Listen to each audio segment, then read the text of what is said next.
Okay. Good morning, afternoon, everybody. My name is Sean. I'm from the Residence Life Division. And today I'm going to be giving you a presentation on mental contrasting with implementation intentions, first-year perspectives in terms of goals, challenges, and solutions. The impetus for this presentation really came from a question that we've been asking ourselves over many years in the residence sector. That being, how do we promote student success more effectively in a residence life context? And in order to begin to at least attempt to come at that question, we wanted to understand what is kind of the mindset of a first-year student when they enter into the residence sector. And more specifically, what are some of their goals and hopes and fears that they have as they enter the world of the university?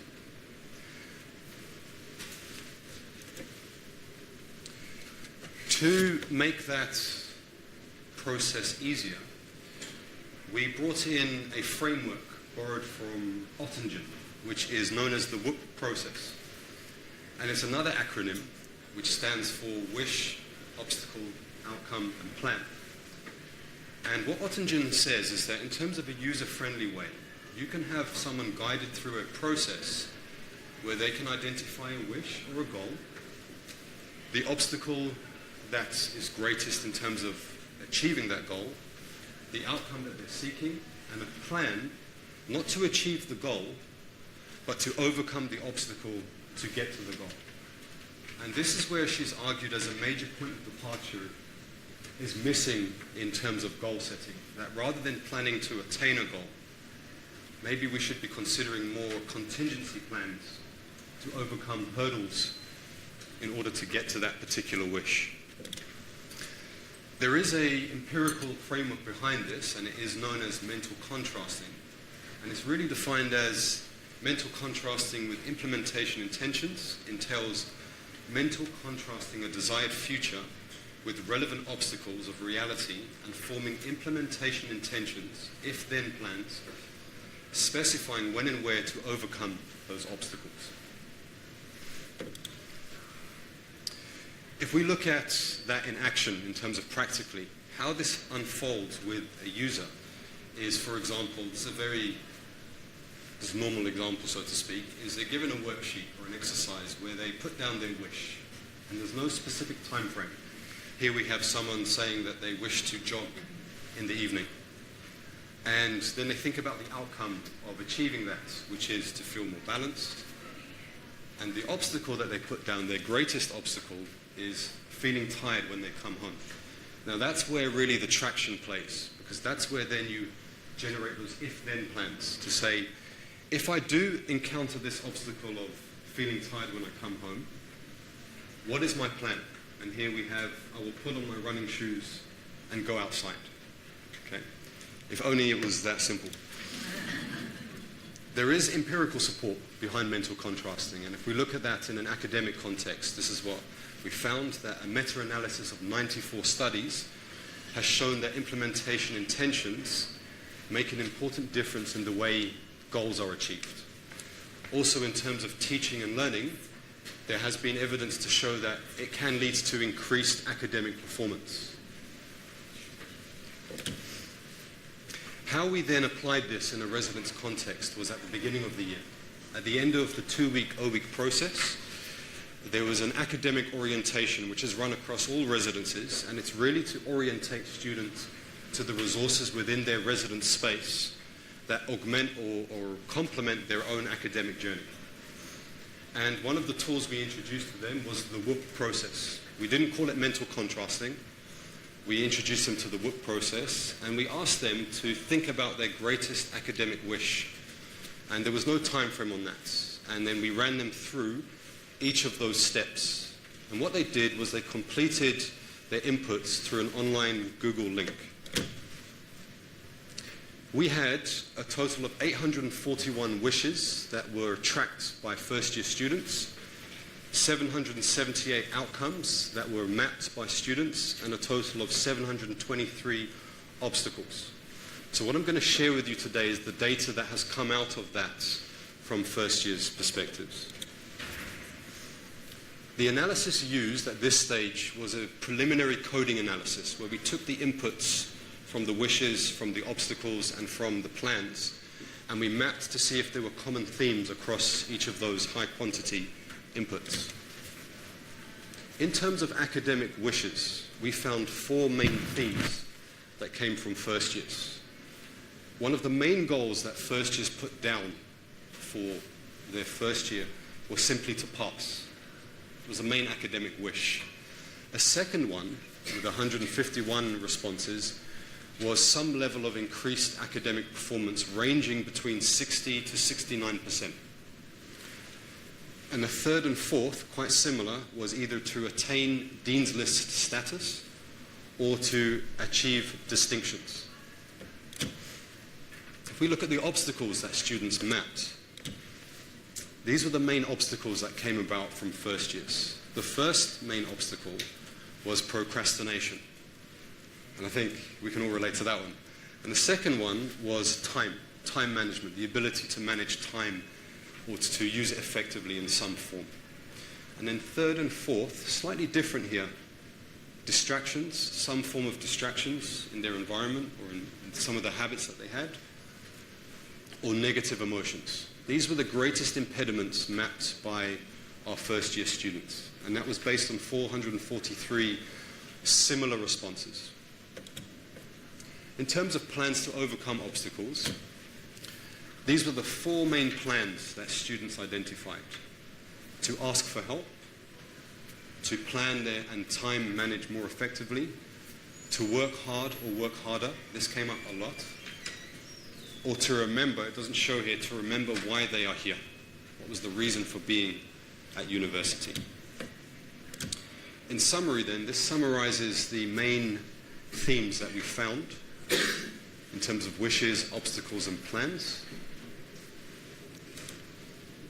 And these were some of the other obstacles not part of the themes.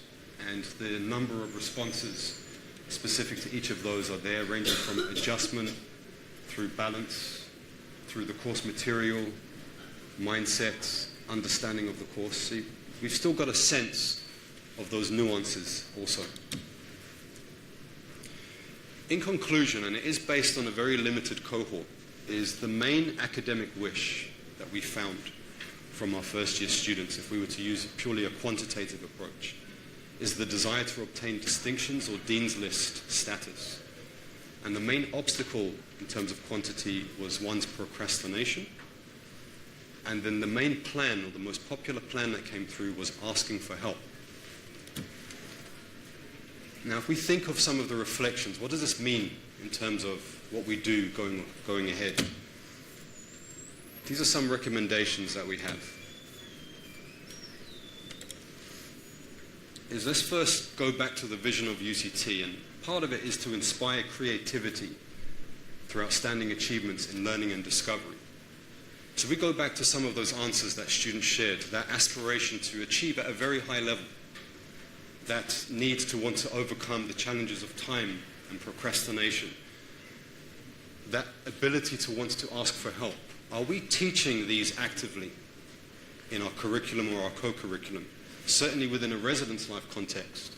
Are we doing enough to address some of the needs that first years are now actually expressing as they map out and envision their first year? Now, we're seeing, of course, quite an all or nothing approach here in terms of some of the comments, which I didn't include, were things like, I wanted to get to 98% average by the time I finish at the end of first year. That balance of realistic appraisal as well. As we move ahead, something that we wanted to explore as we seek to augment the strategies for first years is the concept of broaden and build. The idea that if you cultivate and broaden and build mindsets or approach in students, positive emotions, what you do is you can increase the thought-action repertoires and possibilities and options with which first years come at their goals and their barriers and their plans. So a question I'll leave here with is, how do we increase those thought-action repertoires for first years? And as educators and learners, perhaps it is time to whoop ourselves. Thanks very much.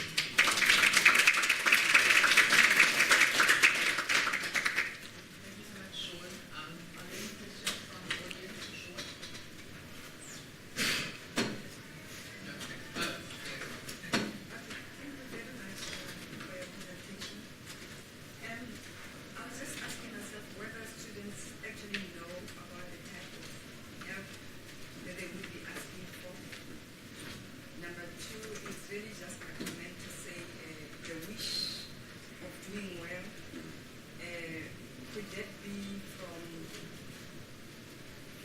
parents' expectations? Because in my experience, while teaching here before retirement, I found that some students actually didn't do well and they had emotional breakdown when they reached the fourth year. And some would tell us, I didn't want to do medicine. Yes. This way, my parents wanted me to do this. Yes. So now, maybe something to consider in terms of exploring those issues further. What is the push behind wanting to do well? Is it to satisfy us as parents, or is it exactly what the students want to do?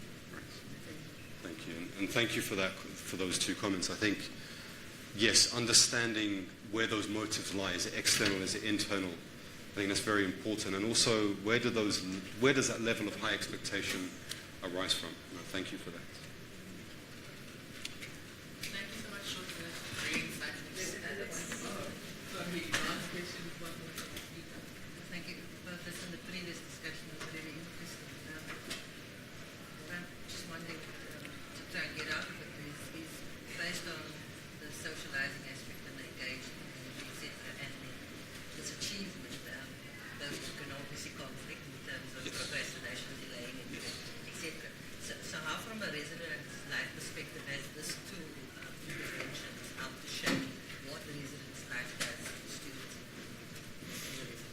Yes, no, thank you for the question. It's actually new terrain for us. So this really has only emerged as key findings recently. So our next steps will really be to look at what are the implications of next steps within the residence sector. So certainly some of the comments that have arisen, but we'll be beginning to look at how do we, for example, promote students to have more of a skill to ask for help, and to whom would they need to connect. We'd need to go back to some of those barriers and say, how do we begin to address some of those barriers? Who do we connect them with? Who can we collaborate with to address procrastination or time management and so forth? So really it's about next steps for us.